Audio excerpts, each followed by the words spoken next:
pragmatic technical leadership. So it's about the transformation of the tech from Viking Battle for Asgard into the engine that powered Alien Isolation. So these are two very, very different games. So different that you might be surprised that the engines of those two products have anything in common. And I guess that's what I wanted to talk about, is kind of the story of our approach, and to generalize that approach, and then go into some specific kind of post-mortem details. So let's remind ourselves of how very different these two games are.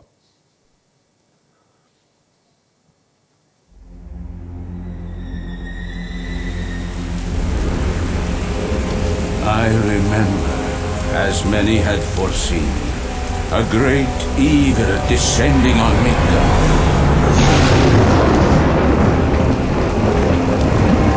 Those that once knew peace, now knew only war. With our homes destroyed, hope, faith, Midgard was lost.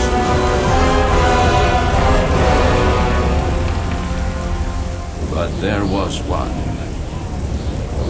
His name was Sky. A warrior who could inspire an army to conquer.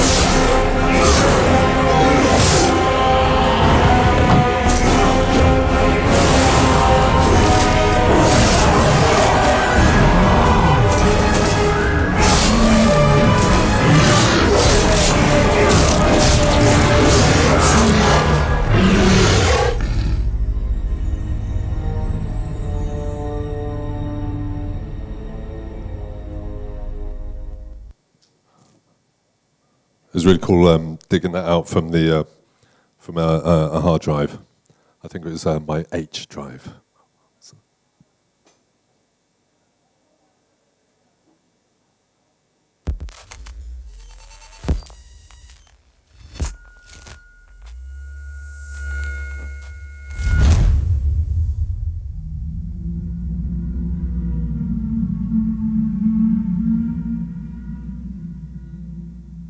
I don't know if you can hear me, but I made it across. It's really bad here, Verlaine. I think there's something here.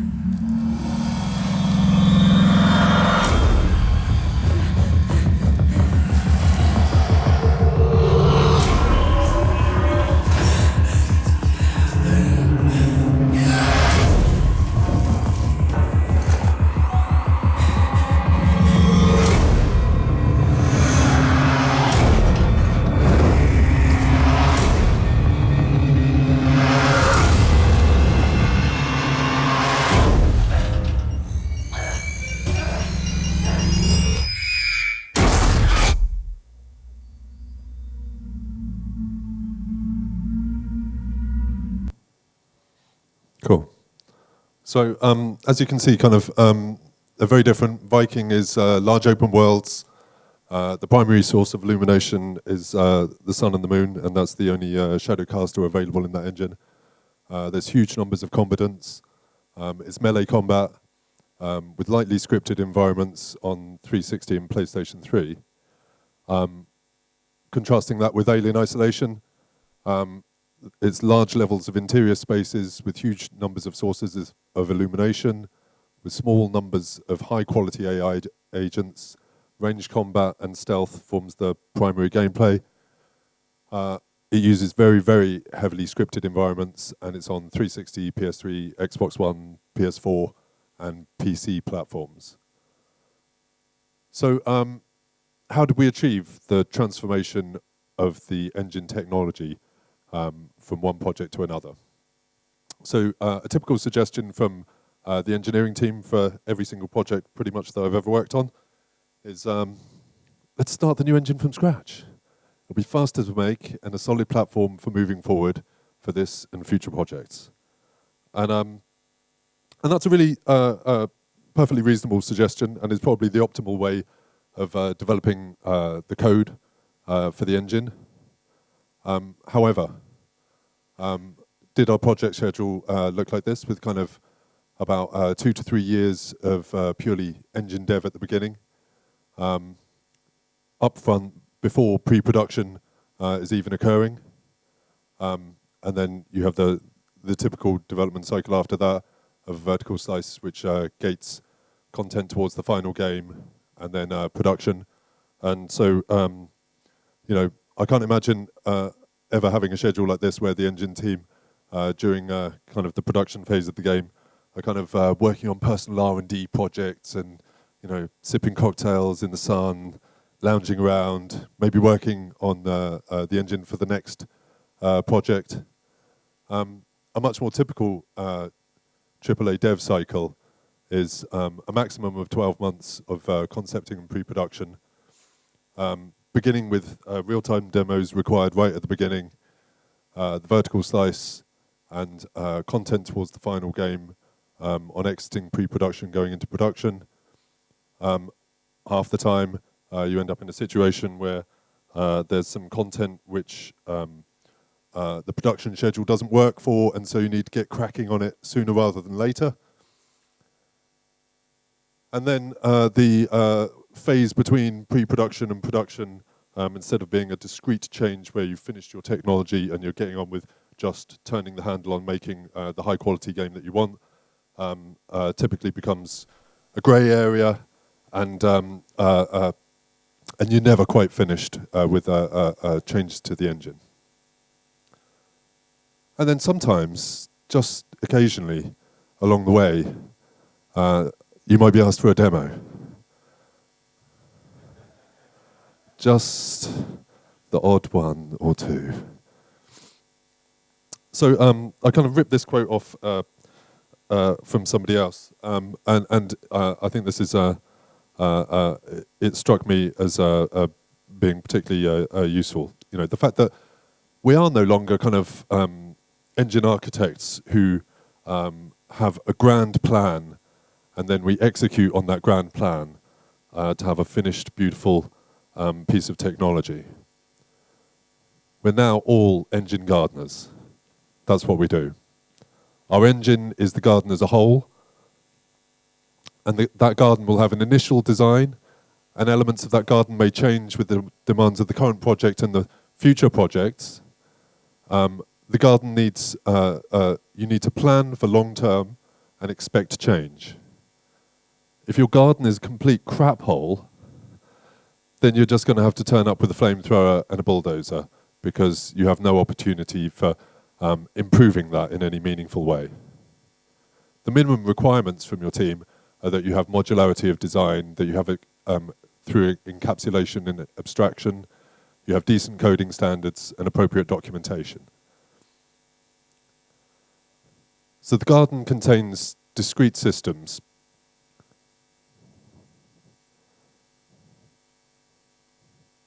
And those engine components within the garden, they can have a number of operations performed on them. So they can be refactored, which is like weeding and nurturing. And we all have, we'll have modules within our games where they've started out with the best intentions, and then they've been abused over the course of a given project. Those can be cleaned, refactored and redocumented and put to good use again. Obviously, one can replace modules wholesale. Some modules should be removed. And the act of removing is actually very important, because keeping your code base as clean as possible so that it's not obfuscated by dead code is very important. And another very important thing is some things can be left alone. Not everything has to change. And some modules may be adequate. They may not be amazing. They may not fit with your new coding standards. They may not be perfect for the job. But adequate can often be fine. And of course, one can make additions to the engine as the design of alternate games make those kind of requirements on your technology. A quick aside of a common replace pattern that is often kind of used in this kind of transformative approach. A replacement is developed alongside the old system. You give the team time to transition to the new system, and then provide a clear warning that the old system is about to be deprecated. And the flashing pink there is not just figurative, it's actually literal in some cases. With graphics pipelines, we'll often color old pipelines so that they render entire objects as pink, so that the artists can understand that their old rendering pipeline is about to be deprecated. And then deprecate, assert, and very importantly, as I've already mentioned, delete. So let's have a look at some of the kind of common engine transformation priorities that one would expect. So always have a working engine in mainline, code with the biggest knock-ons, large volume content pipelines, leaf features, and under-the-hood improvements. Under-the-hood improvements can be done at any point in the production schedule. Leaf features can be done well into production. Large volume content pipelines should always be finished before the act of pre-production moves into production. Code with the biggest knock-ons should be done as soon as possible, and always having an engine working in mainline is just vital. So why do we want the engine always to be working in mainline? So prototypes are fantastically useful for the team at every single stage of development, and being able to test new code against a working code base is totally vital, and it's very important to show the team progress with the engine rather than tell the team progress with the engine. Code with the biggest knock-ons. Examples of this are kind of utility features, things like memory management and containers and things. You don't want to be continuing to code with features which are going to be changed or deprecated, because then you're just writing more code which has to be cleaned later on. Large volume content pipelines. So this is really interesting. You've got to, in order to kind of prioritize these, you should be doing the maths. Or if there's anyone from the USA in the audience, do the math. The engine schedule needs to accurately reflect the priorities of the entire project, not just the schedule for the engineering. Justifying the changes to the engine and pipeline, those justifications should be numeric. If you have difficult conversations with production or any of your content group, being able to clearly categorize why one feature should have priority over another is absolutely vital. And so, typically, I will do calculations where I will think about the size of the group that is consuming the new feature. So, for instance, if it's a large environmental art team that are going to be working for 2 years, then you actually work out the man months, work out the bang per buck. But typically, buck is the most important metric for prioritization. Bang per buck can give you some useful additional information. And then leaf features are I'm describing as any feature which doesn't have a large volume of consumers. They're typically the end of the line. So MPC AI, VFX pipelines and post-processing, those guys normally turn up on a project after the environment has been created and after the gameplay is working. Then the audio guys and the VFX guys and the lighting guys usually turn up. And so there's not a large group of consumers at that point. And then I'm also including the lighting model here. And this is a rather peculiar addition for some people, but I've got a good example of how this can be a leaf feature later on. So, so talking about so under the hood improvements give us are really valuable additions to the schedule, because they can be scheduled at any point all the way to the end of production, and are an awesome way of kind of evening out your schedule and filling in gaps in the schedule. Obviously, they can be deferred if required. If you defer them all to the end, then you're kind of knackered, so don't do that. But I have a couple of examples from Alien Isolation. So the initial pitch demo for Alien Isolation, it was put together by a team of about 10 people in about a month, using the technology from the Viking engine. Let's have a look.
So this demo was done at the outset of the project, and it was just incredibly valuable for the team, for CA manager, for CA management, and Sega Publishing and beyond.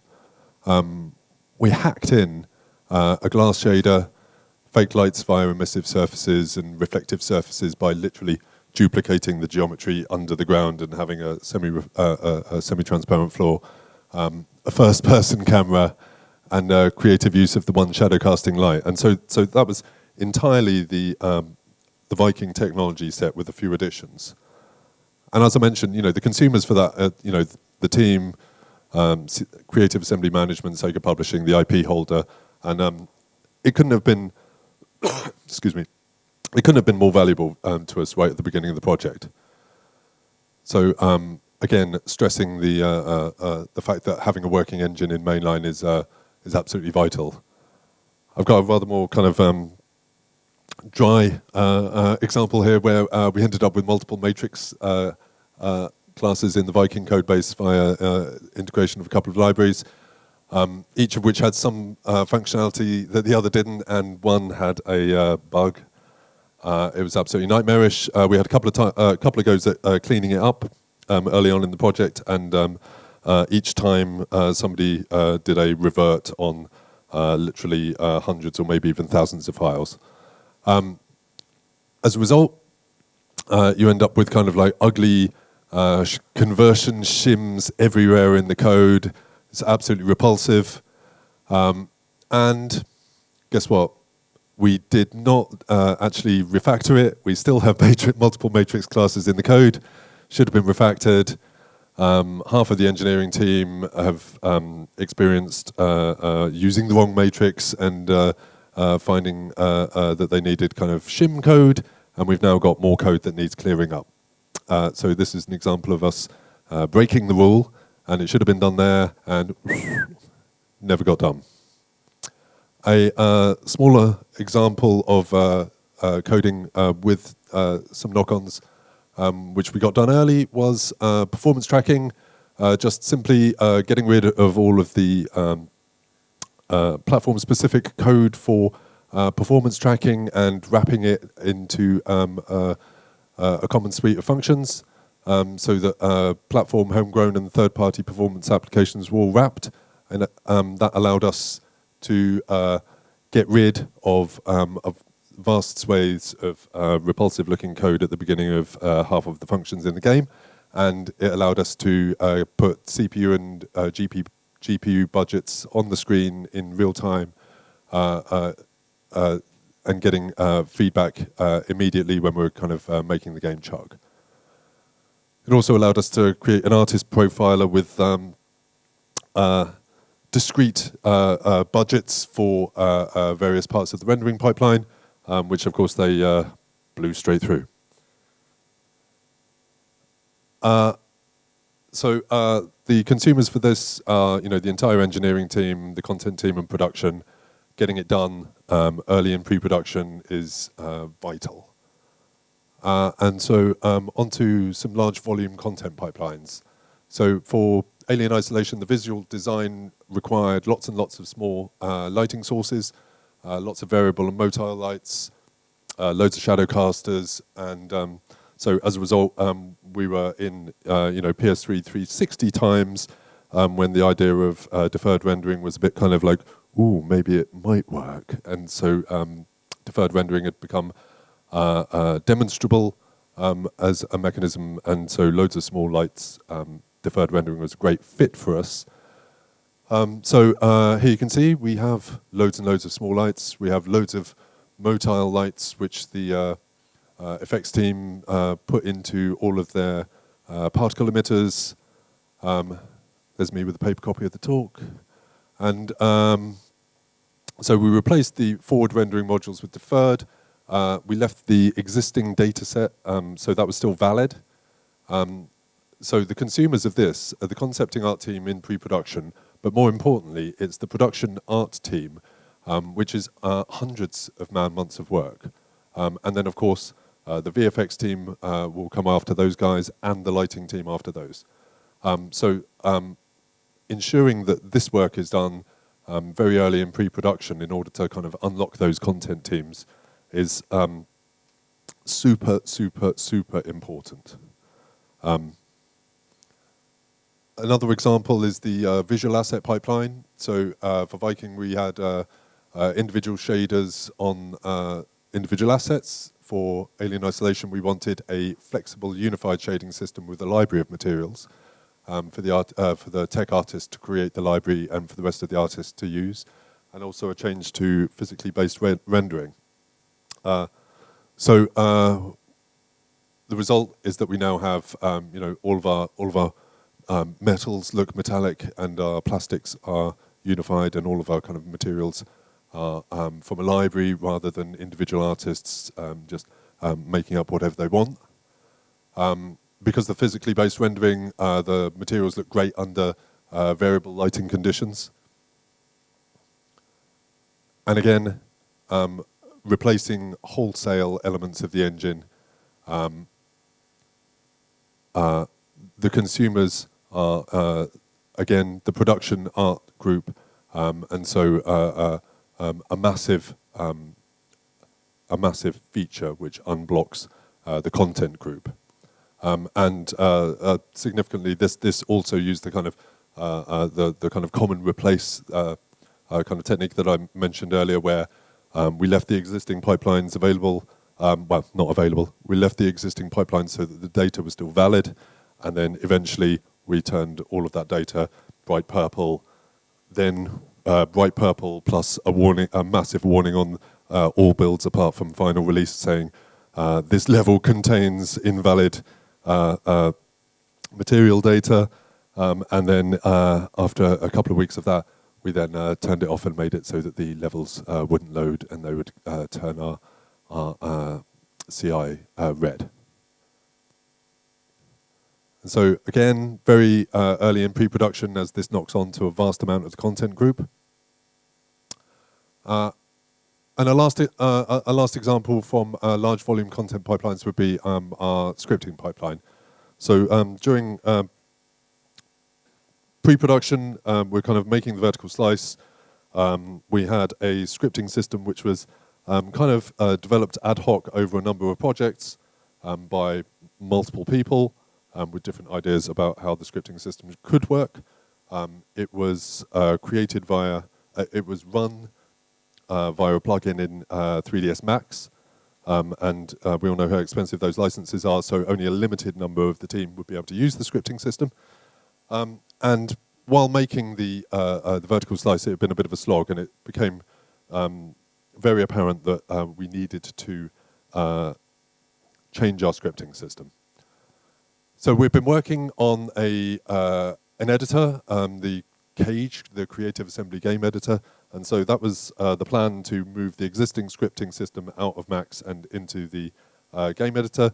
But we decided to augment that with a completely revised scripting system, which we called Cathode.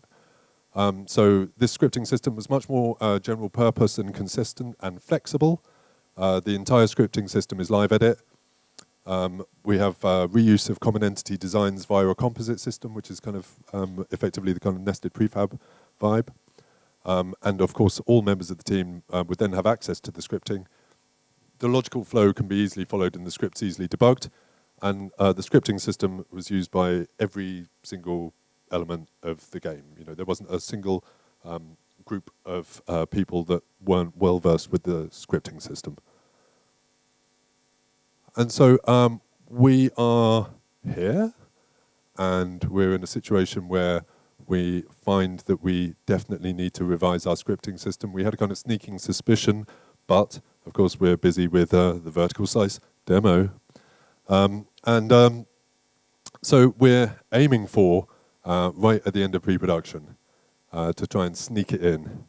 And what we actually got was an additional 6 months where we were kind of pulling the old scripting, recreating many systems with the new scripting system that had already been implemented with the old scripting system. And we certainly underestimated how big a job that was going to be. And so that was a bitter pill to swallow for the entire team. So at the time, you know, you're kind of looking at it, and it's 6 months of your production time for a good chunk of the team working on stuff that we hadn't planned for. And so production going crazy, everybody was freaking their nuts off. With hindsight, when we look back, everybody making the game would say that we could never have made Alien Isolation without the revision to the scripting system. The revision to the scripting system gave us kind of, you know, minimum speed ups of 2 and maximum speed ups of hundreds of orders of hundreds of times, of like 2 orders of magnitude, because, you know, when you put the scripting system together with the live edit of the illumination system, which I'll come on to in a minute, then you end up with a fantastically powerful tool set, which we couldn't have made the game without it. This is an in-game representation of the lead of the Cathode scripting system when we finally got the critical mass of features together and we could actually start production on the game rather than working like crazy in order to get the scripting system actually running. So I'll move on to Leaf features, which I mentioned can include things like the AI systems. So the AI systems for Alien Isolation were significantly different requirements than for Viking. The action system is something that controls animations and triggers logic on the characters, and you have typical things like move, attack, climb, ballistic impact, things like that. And that was left completely alone. New actions were added as required, old actions were removed.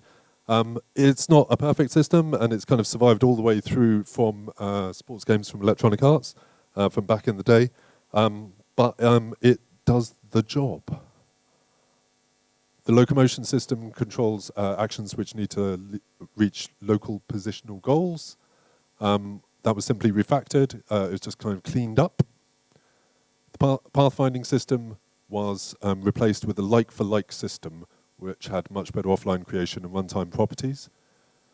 The local behaviors which evaluate what a character should be doing from moment to moment, and that includes scripted behavior as well. Obviously, the new scripting system had a knock onto that.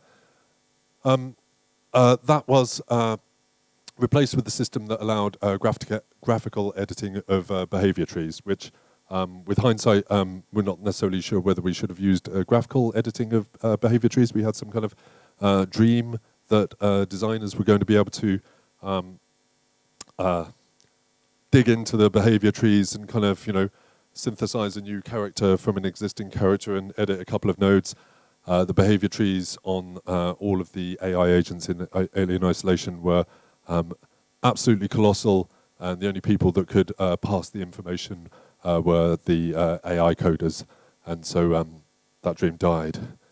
And then we also required long-term AI behavior for the alien so that we could manage how it interacted with the player throughout an entire level and actually throughout the entire game. And so we created an addition of a stage manager. The stage manager looks long-term at what the player's been doing, where they're going, and does things like, decides that the alien has an opportunity to kind of slide down a vent and hide behind a door to freak you out because you haven't been freaked out for the last 30 minutes, and things like that. But you'll notice that this is a transformation again. It's long-term gardening. We don't immediately turn to tearing down and rewriting. The final result is an iterative approach, which is characterized by the kind of the gardening metaphor of refining, replacing, adding. Each of these modules can be tested along the way, and of course, because the consumers are kind of encounter level designers and the rest of the kind of AI and gameplay engineers in the end product. This kind of work can get done well into production. Obviously, it would be beneficial. It would be awesome if you get all engineering work done up front and then just kind of get on. But that is just never a reality, and so you've got to make some choices about what stuff you can do later. And this is the kind of thing that can be done later. And this is a really interesting one. So real-time radiosity as a leaf feature. So we've got kind of a fully dynamic lighting model because the source material for Alien Isolation was obviously the film Alien, and there's kind of lights flashing and lights getting turned off on and off all over the show. We wanted that as a kind of a feature of the game, and so therefore it's a feature of the engine. But when you kind of look at the visual quality of our frame with if you kind of stand it up next to games which are using pre-baked lighting solutions, the kind of visual quality wasn't quite there. And so we embarked upon rather crazily, a real-time radiosity solution to address this. It gives us an engine feature which kind of ridiculously elegantly maps to the source material and allows us to, in combination with the live edit and the cathode system, once the level has been pre-processed, we ended up employing lighting guys not from the game industry but from the film industry, because there was it was very much you have the editor open, you have the level running, you just decide to place you've got a prefabricated light which you then place in the level, and you have appropriate lighting with 6 bounce radiosity as well. So the art group are kind of freaking out. You're going to change the lighting model. When we're kind of halfway through production, what the hell? There's kind of justification for it because the radiosity or the secondary bounce light is a refinement of the old school kind of ambient light term in a lighting solution. Using ambient is a hack. Removing this hack does mean that the lighting changes, and so you kind of end up with a kind of a pact with production and the environment group. Which is the work for the environment art will be a very small edition of some radiosity proxies, which can get done by a couple of technical artists. That the build time won't be increased by more than 10 minutes. Now, the pre-processing of the level for the radiosity solution was incredibly CPU intensive, and we managed to commit every single spare processor in the entire studio to doing the pre-processing on the radiosity solution for the levels because it was an embarrassingly parallel problem. And so what was a single processor would take somewhere in the region of 3 hours on every single processor in the building and some blades. We ended up getting that down to 10 minutes. So that was pretty cool.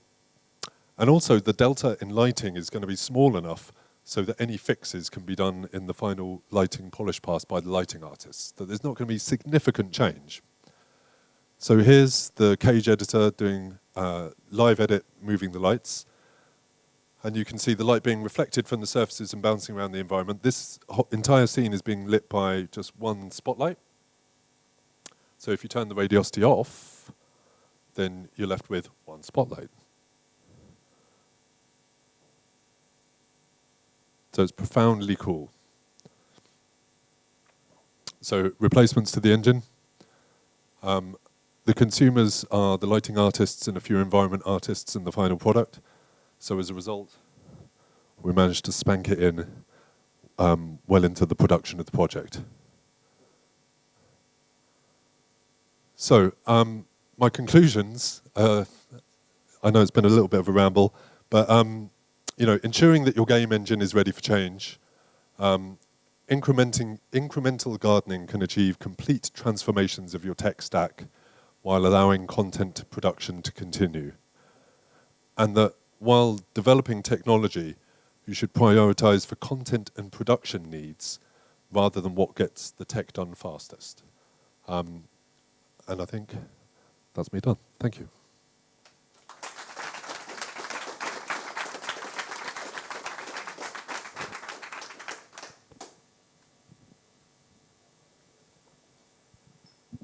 Hi, thanks for the presentation. I'm particularly interested in the real-time radiosity. Do you have? Yeah, I saw yours yesterday.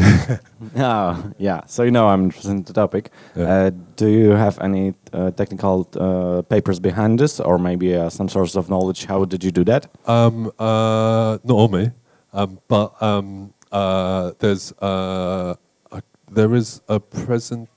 one presentation that was pulled, and there was one knocking around somewhere. Yeah, I might be able to dig one out for you. Okay, I will be grateful. Thanks. Okay, cool. Anyone else? Hi, thanks for the great talk. I have a questions about rewriting systems, especially during the production phase. If you don't have time earlier. Try not to.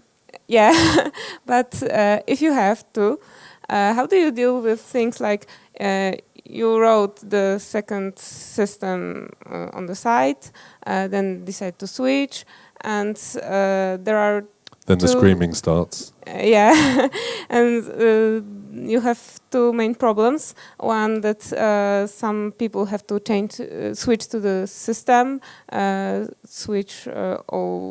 maybe some level designers and so on. And how do you deal with that? And the second one, how do you deal with this part of removing the code? How do you explain to the other people that now you have to remove some code, you can't maybe implement other features, but you take this precious time for removing old code? So the first part, in some instances, you can create parallel pipelines and keep the existing pipeline running. And so, for instance, changing the material pipeline for the game, we did exactly that. And so you effectively had, in the main line, people were kind of carrying on, people were making assets which you knew you were just about to make invalid by your new material pipeline, and you would have kind of 1 or 2 tech artists working on the new material pipeline. Then they would both be available and in parallel, and you would strongly encourage everyone to never use the old pipeline again, get used to the new pipeline. And then at some point, it's difficult because, you'll typically have a number of, assets which are important to you for test, just they are things that make test levels run. They're things that make your, if you're moving towards a vertical slice, there's going to be assets in the vertical slice using the old system. Just transitioning and then just being tough with people. And, like I mentioned, the kind of, full screen, you need to, and we also had a system where we could actually trace where the assets came from. And so eventually, it went from kind of, colouring the assets purple to putting up a warning on screen to, at some points, kind of naming who checked in the asset and kind of saying, you really need to get rid of that asset, please, and then the please was dropped. And so that's, it's awesome.